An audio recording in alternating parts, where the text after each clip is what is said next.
Good afternoon, everybody. Hello there. Such a glorious day with such glorious sunshine somewhere else in the world where we aren't, I'm sure. So let's just wait until everybody's in, because we're going through the Employment Rights Act a little bit today. Lots of those questions, which is fun as always. Some of you will remember back to furlough when the government would make statements and then we'd have to try and interpret that and see what the loopholes are and what applied and what didn't apply. And then like 3 weeks later, they would tell us the small print and then everybody would change again. So I think we're back to those days again. So, right, I think we've got most people. That's good. So we'll start. If you're not here on time, then you're going to miss stuff, aren't you? So that's why we record it. So that's good. So, Employment Rights Act, the soonest change is statutory sick pay from the 1st of April or the 6th of April. I'm going to say it really doesn't matter the date because it's the beginning of April and you're going to need to do that. Sorry, 1 second. Okay. Just Nadia saying that she's helping somebody, a client with a big issue. So she won't be appearing today, not for a while. So that's a shame. So SSP. So at the moment, I think we're all aware that it's only if you've continuously off for more than 3 days. So from the fourth day onwards, you get paid SSP and you have to earn over the lower earnings limit, which is currently £125 a week to qualify for SSP. From the beginning of April, that is no longer the case. It is a day one right. That means that you do not need to learn, or the staff do not need to earn over £125 a week to qualify. They qualify no matter what they earn in a week. Okay. If they are not over the lower earnings level, then they will receive, instead of the current it will be the new SSP rate, they will receive 80% of their weekly earnings. Okay. Now, all of you have either got payroll software yourselves or you work with people who have payroll software. That their payroll software will automatically update with the amounts in there. Okay. So you don't need to worry. And you shouldn't be doing manual calculations on this. The key takeaway, though, is that everybody, apart from maybe people in the first week of employment, and we're not quite sure how that's supposed to be treated, in the first week of employment onwards, will be entitled to sick pay if they go off sick, no matter what contract they are on. Because I hear very often, oh, well, they're on 0 hours, so they don't get sick pay. They do if they qualify financially, okay? And now they will qualify. So it's going to be payable from day one of absence, and it's going to be a minimum of 80% of their weekly rate, okay? If they do earn over the lower earnings level, then they're at the higher rate for SSP, which I think is going up to £123.25, something like that. Again, they're very close to the lower earnings level. And then, but they haven't changed the fact that it can be paid for 28 weeks. So that will still carry on 28 weeks, but it won't be only if they are earning a certain amount. So you need to be looking at the sickness in your 0 hours workers, in all employees, to see, are there people who are regularly taking 1 or 2 days off, or 1 day off actually is usually the problem, either after a long weekend or because they've asked for time off and they didn't get it approved. Those are the people we need to start tightening up the procedures on.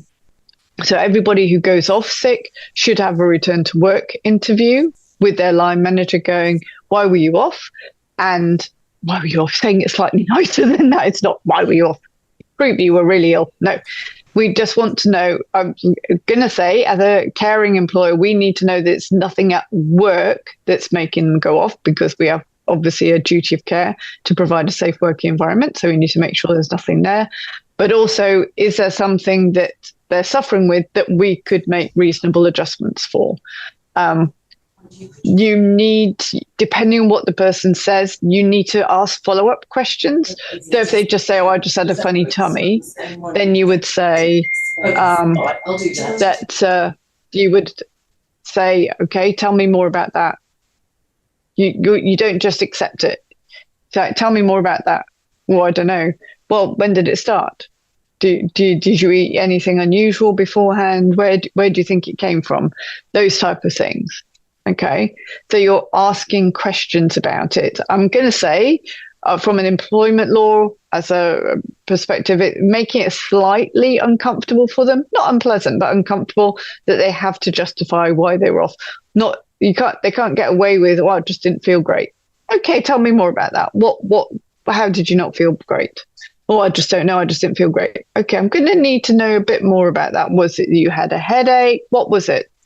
Oh, yeah, no, it was my head. Okay, well, how did your head feel? And again, they might, well, if they've been faking it, they might well make up something the first time. The next time, one, they're either going to be really much more convincing and have thought out their lie in advance, or they're not going to do it quite so quickly. Okay, and they're probably going to use holiday or time off in lieu. But you need to be doing those return to work forms after every absence. And if you have male line managers, we've had this before, male line managers, and you have females, and we have had, unfortunately, a female who said, oh, it's women's problems, and the line manager went, okay, that's fine, and that's great, and moving on. And it's like, no. If you're uncomfortable with that, and I don't know why you would need to be nowadays, because, oh my goodness, we're all human beings together, then you can have a female come and ask the questions, okay? But you would still be doing, okay, tell me more about that, or would you feel more comfortable talking to a female? And then you would go and get maybe a safeguarding person. They're often female in golf clubs, or the ladies captain if you don't have any female line managers, okay? And obviously talk to us so we can advise, but it's not enough to just accept women's problems. I had that in a manufacturing company where there were like 2-3 females in 40 employees, and one of the females did say women's problems, but she did have quite a lot of absence. So I was asked to come in.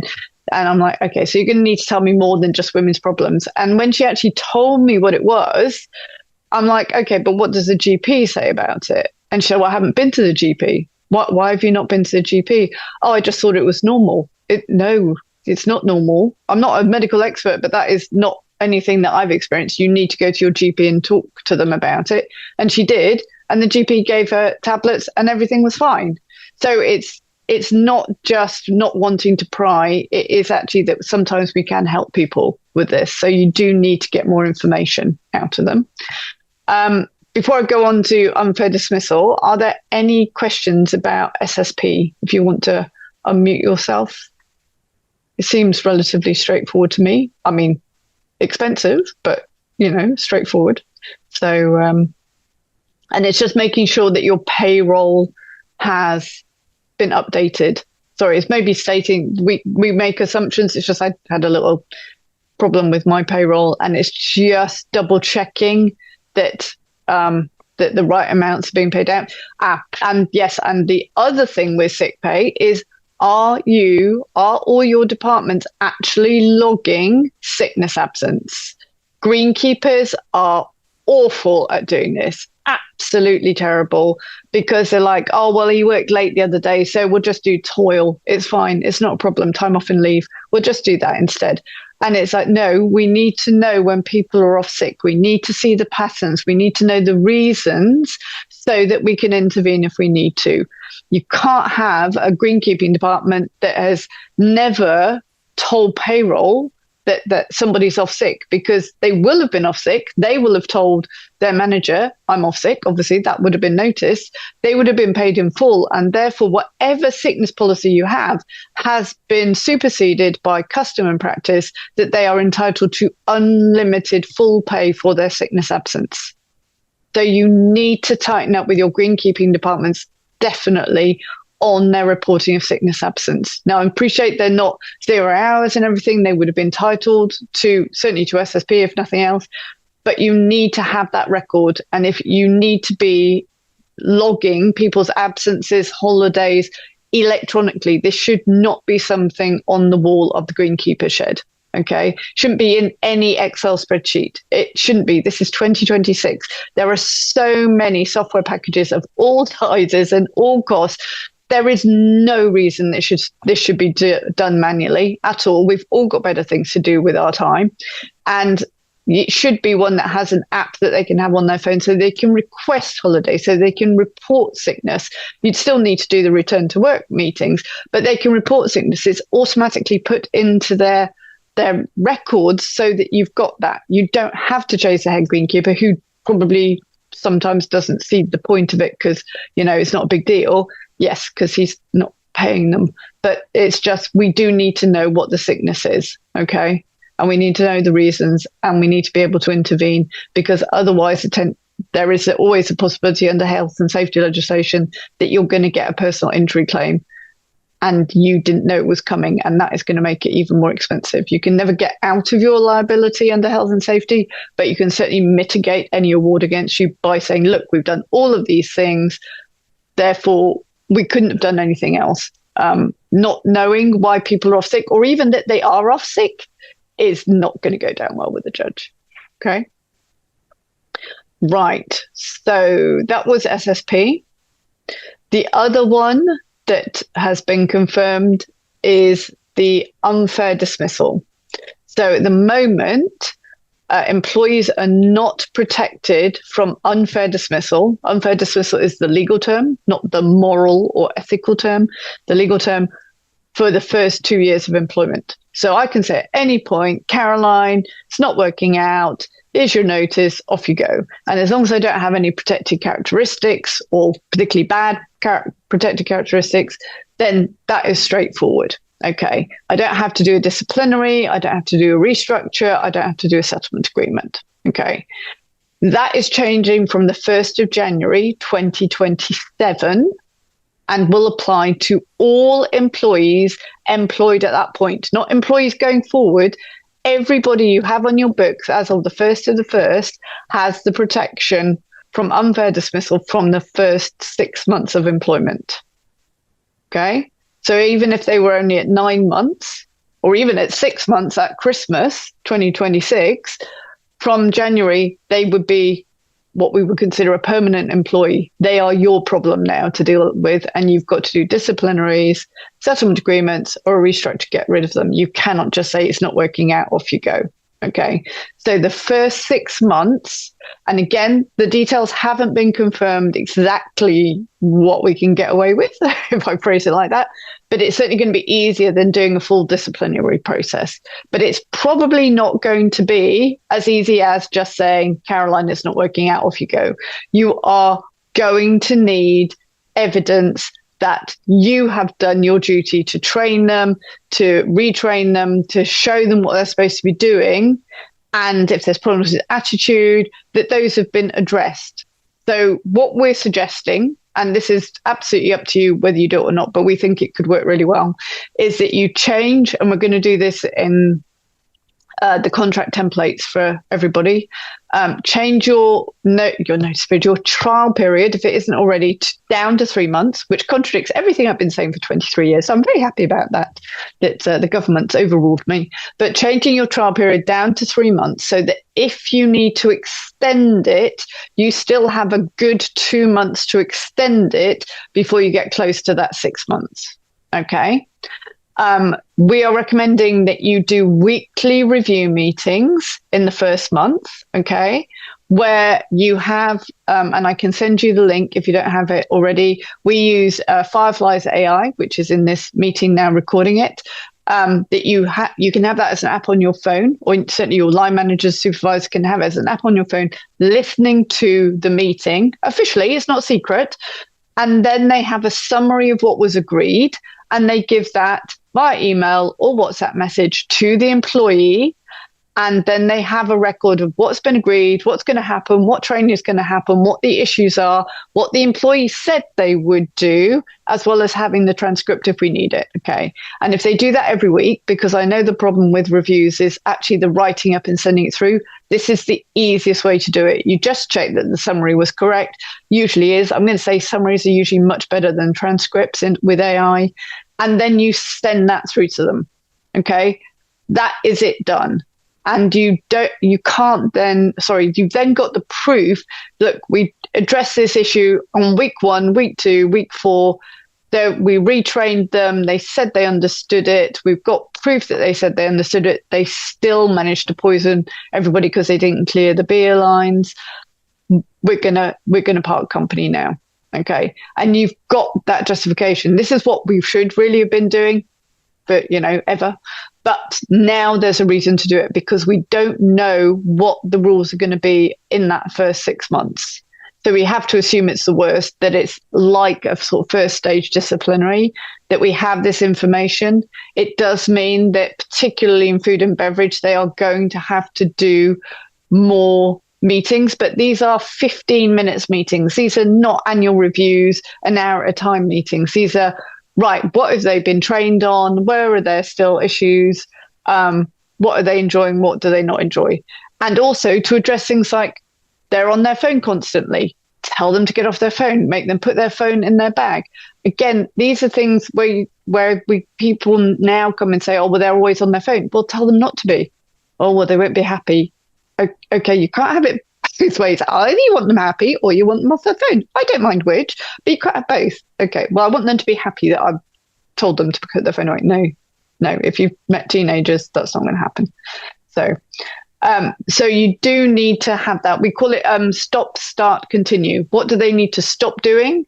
What do they need to start doing? What do they need to continue doing? That's the sort of framework. It's really easy, and that makes it easy for the line manager to actually sort out stuff. So that kind of okay. I say kind of okay. But as we go through the year, certainly with unfair dismissal, we're going to get more details about what we are allowed to do, whether they are going to say, actually, you can just do like you do now, that you just say, it's not working out, Caroline, off you go. The other key thing is the notice period. Okay, the reason we're putting the trial period at 3 months with the possibility of extending it is that if you terminate them and they've got, say, a month's notice or even a week's notice, and you pay them in lieu of notice, but you are close to that 6 months, legally, the courts will automatically add on the 1 week statutory notice period to whatever date you terminated them on. So right now, it's a little bit more flexible. But if you are at 5 months and 29 days and you go, oh, we can just terminate them now, pay them in lieu of notice, great, they're off the books at 5 months and 29 days. Okay. The courts will automatically add a week onto that, which means they're at 6 months and however many days, which means they're protected, which means you've now unfairly dismissed them and they're entitled to compensation. So that's why you need to not be doing it. So that's why we're saying 3 months, because even if you give them an extra month, I wouldn't ever give them more than an extra month. Again, if they're not putting the effort in at the beginning, then it's not going to get any better. And now we will be getting away from clients coming to us and saying, oh yeah, they've been with us for 18 months, but they've been rubbish since day one. Well, why did you keep them then? How can they be paid to do a job and they're rubbish at it for 18 months? We've only just realised. Really? Okay, well, you need to change your manager as well then. But yeah, so we need to do that. And if it changes and we need to do a particular process, we'll go through that with you and make sure that it's, you know what it is, but also put it into the handbooks if we need to be doing that as well. Okay. Questions, everybody?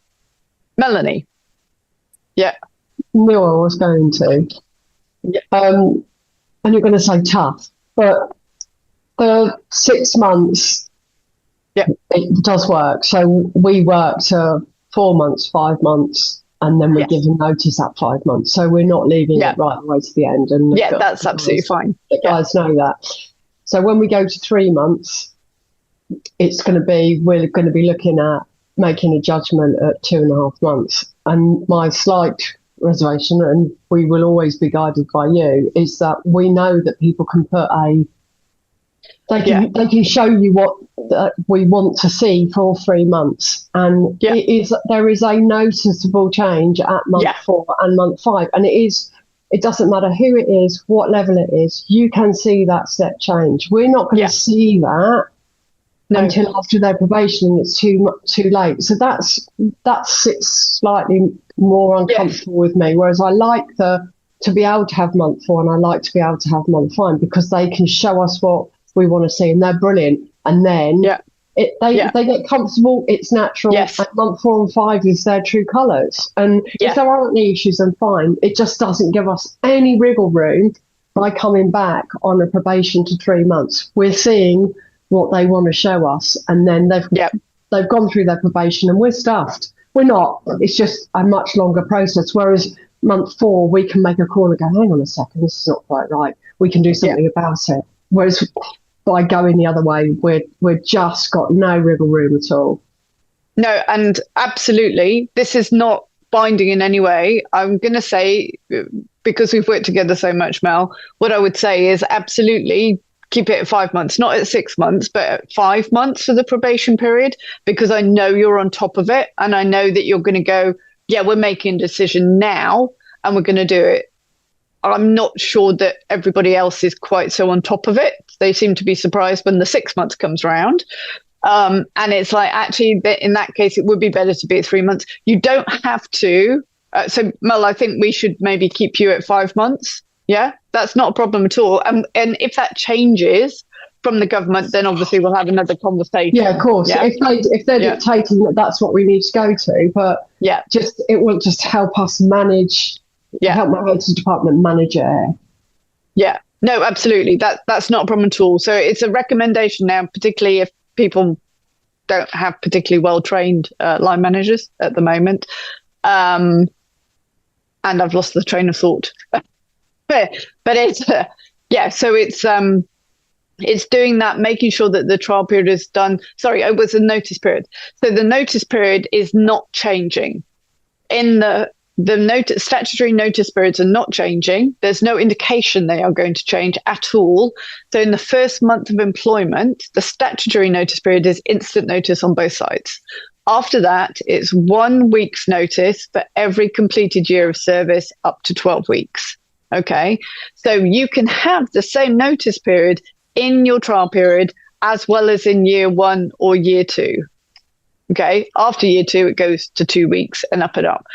But so you might have to follow a process after 6 months, but you can keep the notice period down at 1 week. So yes, it's a fast doing the process, but at least you're not paying out a month's notice at that point. So there is a balancing thing. It's not automatic. It's not legally required that you increase the notice period after the trial period.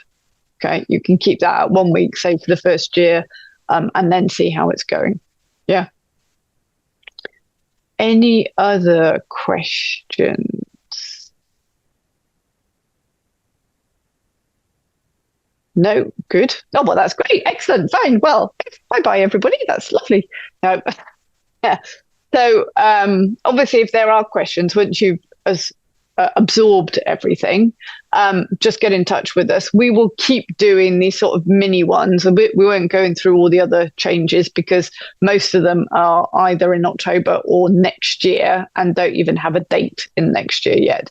But as new information comes out from the government, we're going to do these little sessions every Thursday so that you can go, oh, actually, I've had a situation. How would we deal with that under the new legislation? Okay, and we can do that, no problem at all. The next 3 weeks, you're going to be in the hands of Eve and Nadia, who couldn't make it today because I'm off to India to chase tigers with my camera. So I will be thinking of you, obviously, every Thursday. No, I won't. But I'm practicing my camera at home, and I've got my mosquito-proof trousers, and I'm a walking advertisement for safari stuff. Yeah, I know, it's so boring. I'm just, gosh. So I'm looking forward to that, flying on Sunday. And I hope everything goes smoothly for everybody. And I will get back in touch with you when I'm back in 15th of March. Everybody have a lovely weekend, and I'll see you in 3 weeks. Bye. Thanks for watching. If you want a free peace of mind call with us to discuss your policies, handbook, and any burning staff issues in your business, click the link in the description below.